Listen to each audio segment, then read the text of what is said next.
ಕುಡಿದು ವಾಹನ ಓಡಿಸಿದರೆ ವಿಮಾ ಪರಿಹಾರ ಕಡಿತ. ಮದ್ಯಪಾನ ಮಾಡಿ ವಾಹನ ಚಲಾಯಿಸಿ ಅಪಘಾತಕ್ಕೊಳಗಾಗಿ ಮೃತಪಟ್ಟ ಚಾಲಕ ಅಥವಾ ಸವಾರನ ಕುಟುಂಬದವರಿಗೆ ಪೂರ್ಣ ಪ್ರಮಾಣದ ವಿಮಾ ಪರಿಹಾರ ನೀಡಲು ಸಾಧ್ಯವಿಲ್ಲ ಅಂತ ಹೈಕೋರ್ಟ್ ಸ್ಪಷ್ಟಪಡಿಸಿದೆ. ಬೆಂಗಳೂರಿನಲ್ಲಿ ನಡೆದ ಬೈಕ್ ಅಪಘಾತದಲ್ಲಿ ಮೃತಪಟ್ಟ ಶ್ರೀನಿವಾಸ್ ಹರಿಕಂದ್ರ ಎಂಬುವರ ಕುಟುಂಬಕ್ಕೆ 3,44,000 ರೂಪಾಯಿ ಪರಿಹಾರ ನೀಡುವಂತೆ ಆದೇಶಿಸಿದ್ದ ಮೋಟಾರು ಅಪಘಾತದ ಪರಿಹಾರ ನ್ಯಾಯಾಧಿಕರಣದ ತೀರ್ಪು ಪ್ರಶ್ನಿಸಿ ವಿಮಾ ಕಂಪನಿ ಸಲ್ಲಿಸಿದ್ದ ಅರ್ಜಿಯನ್ನು ಭಾಗಶಃ ಪುರಸ್ಕರಿಸಿರುವ ನ್ಯಾಯಮೂರ್ತಿ ಕೆ.ಬಿ. ಗೀತಾ ಅವರಿದ್ದ ಏಕಸದಸ್ಯ ನ್ಯಾಯಪೀಠ ಈ ಆದೇಶವನ್ನು ನೀಡಿದೆ. ಅಪಘಾತಕ್ಕೊಳಗಾದ ಬೈಕ್ ಸವಾರ ಕುಡಿದು ವಾಹನ ಚಲಾಯಿಸಿ ಸ್ವತಃ ತಪ್ಪು ಎಸಗಿರುವುದರಿಂದ ಆತನ ಕಾನೂನುಬದ್ಧ ವಾರಸುದಾರರು ಪೂರ್ಣ ಪ್ರಮಾಣದ ಪರಿಹಾರಕ್ಕೆ ಅರ್ಹರಾಗಿರುವುದಿಲ್ಲ ಅಂತ ಸ್ಪಷ್ಟಪಡಿಸಲಾಗಿದೆ. ಆದರೂ ವಾಹನದ ಮಾಲೀಕರು ಪಡೆದಿದ್ದ ವೈಯಕ್ತಿಕ ಅಪಘಾತದ ರಕ್ಷಣೆ ವಿಮಾ ಪಾಲಿಸಿ ನಿಯಮಗಳ ಪ್ರಕಾರ ಗರಿಷ್ಠ 1 ಲಕ್ಷ ರೂಪಾಯಿ ಪರಿಹಾರವನ್ನು ವಿಮಾ ಕಂಪನಿ ಪಾವತಿಸಬೇಕು ಅಂತ ಹೈಕೋರ್ಟ್ ನಿರ್ದೇಶನ ನೀಡಿದೆ.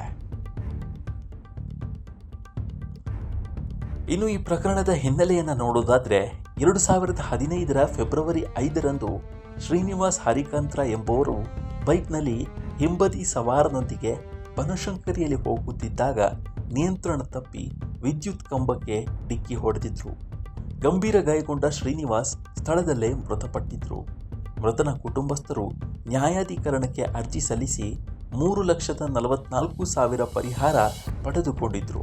ಇದನ್ನು ಪ್ರಶ್ನಿಸಿ ವಿಮಾ ಕಂಪನಿ ಹೈಕೋರ್ಟ್ಗೆ ಅರ್ಜಿ ಸಲ್ಲಿಸಿತ್ತು. ಇದೀಗ ಹೈಕೋರ್ಟ್ ತನ್ನ ತೀರ್ಪಿನಲ್ಲಿ ಮಹತ್ವದ ವಿಚಾರಗಳನ್ನು ಸ್ಪಷ್ಟಪಡಿಸಿದೆ. ಅಪಘಾತಕ್ಕೊಳಗಾದ ಬೈಕ್ ಸವಾರ ಕುಡಿದು ವಾಹನ ಚಲಾಯಿಸಿ ಸ್ವತಃ ತಪ್ಪು ಎಸಗಿರುವುದರಿಂದ ಆತನ ಕಾನೂನುಬದ್ಧ ವಾರಸುದಾರರು ಪೂರ್ಣ ಪ್ರಮಾಣದ ಪರಿಹಾರಕ್ಕೆ ಅರ್ಹರಾಗಿರುವುದಿಲ್ಲ ಅಂತ ಸ್ಪಷ್ಟಪಡಿಸಲಾಗಿದೆ. ಆದರೂ ವಾಹನದ ಮಾಲೀಕರು ಪಡೆದಿದ್ದ ವೈಯಕ್ತಿಕ ಅಪಘಾತದ ರಕ್ಷಣೆ ವಿಮಾ ಪಾಲಿಸಿ ನಿಯಮಗಳ ಪ್ರಕಾರ ಗರಿಷ್ಠ 1 ಲಕ್ಷ ರೂಪಾಯಿ ಪರಿಹಾರವನ್ನು ವಿಮಾ ಕಂಪನಿ ಪಾವತಿಸಬೇಕು ಅಂತ ಹೈಕೋರ್ಟ್ ನಿರ್ದೇಶನ ನೀಡಿದೆ.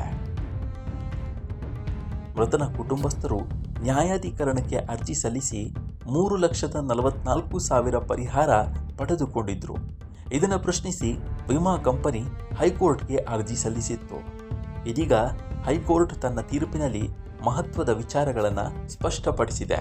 ಈ ವಿಡಿಯೋ ನಿಮಗೆ ಇಷ್ಟವಾಗಿದ್ದರೆ ಲೈಕ್ ಮಾಡಿ, ಶೇರ್ ಮಾಡಿ ಮತ್ತು ನಮ್ಮ NCIB ಚಾನಲನ್ನು ಈ ಕೂಡಲೇ ಸಬ್ಸ್ಕ್ರೈಬ್ ಮಾಡಿ. ಧನ್ಯವಾದಗಳು.